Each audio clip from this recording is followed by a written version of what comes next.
Сәлем қыздар, жігіттер. Менің YouTube каналымды жігіттер де көреді екен. Барлықтарыңызға рахмет, қолдау көрсетіп, маған лайк басып, комментарий жазып жатқандарыңызға. Бүгін 30 минутта 90-60-90 формадағы фарштағы әдемі қыз деп аталады. Бүгінгі біздің рецебіміз өте қызық болады. Аяғына дейін көріп тыңдаңыздар. Ал кеттік қыздар, дайынсыздар ма? Барлық заттарды описанияның астына қалдырып кетем қыздар. Бәрін дайындап аламыз. Фаршымызды ыдысымызға саламыз. Сухарийімізді, мен үйде тұрған сухарийім бар. Соны блендерден өткізіп қойдым. Пиязды да блендерден өткізіп дайындап алдым. Алдын ала осылай дайындап қойсаңыздар өздеріңізге ыңғайлы болады. Сухарийіміз, пиязымыз блендерден өткізілген, жұмыртқа, тұз, дәмдеуіштер болды.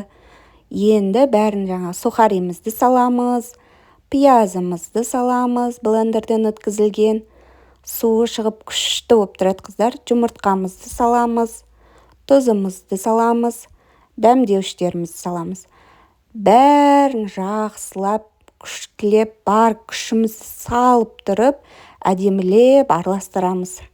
Дәмдеуіштердің бәрі дәміне кіріп, фаршқа әдемі қыз болу үшін әдемілейміз, бояндырамыз. Бір сөзбен айтқанда әдеміреп бояндыратын боламыз қыздар. Бәрін дайындап қойдық, міне. Енді қыздар, пешімізді алдын ала 180 градуста қыздырып аламыз. Осылай фольга төсеп, ыдысымызды дайындап қоямыз. Қыздар, фольга төсеп қойыңыздар, сол кезде ыдыстарыңыз былғанбайтын болады. Осылай әдемілеп фольганың үстіне фарштарымызды тізіп жасайтын боламыз. Осылай әдемілеп 90-60-90 қылып жасаймыз.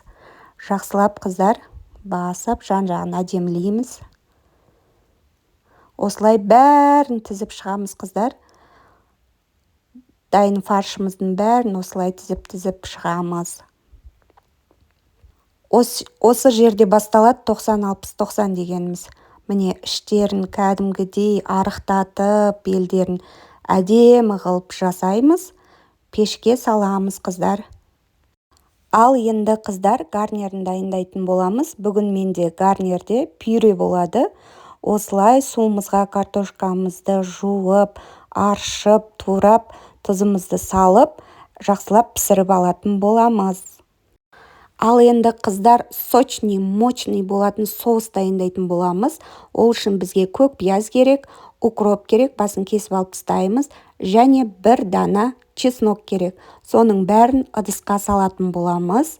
Содан кейін бір қасық томат, бір чай қасық кетчуп және су құйып, осылай дайын болған фаршымыздың үстіне пісіп тұрған шетіне соустарымызды жақсылап құямыз. Сонда сочный, күшті болып шығады қыздар.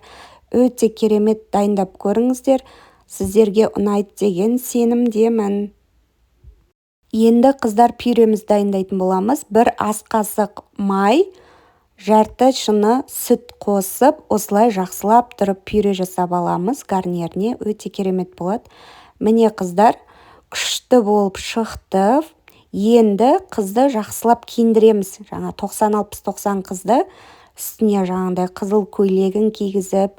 Бірақ бұл жерде 90-60-90 болған жоқ қыздар. 150-100 болды ғой. Өзімше әдемілеп фигурный қып салып едім. Ыстық болып ісініп, семіріп кетті ғой менің фарштарым.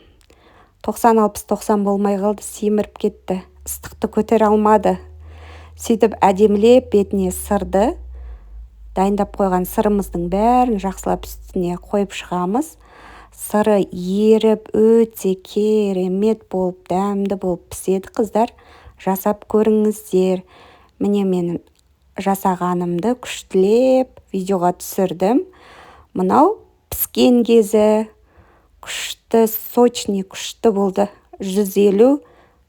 150 болды ғой формасы.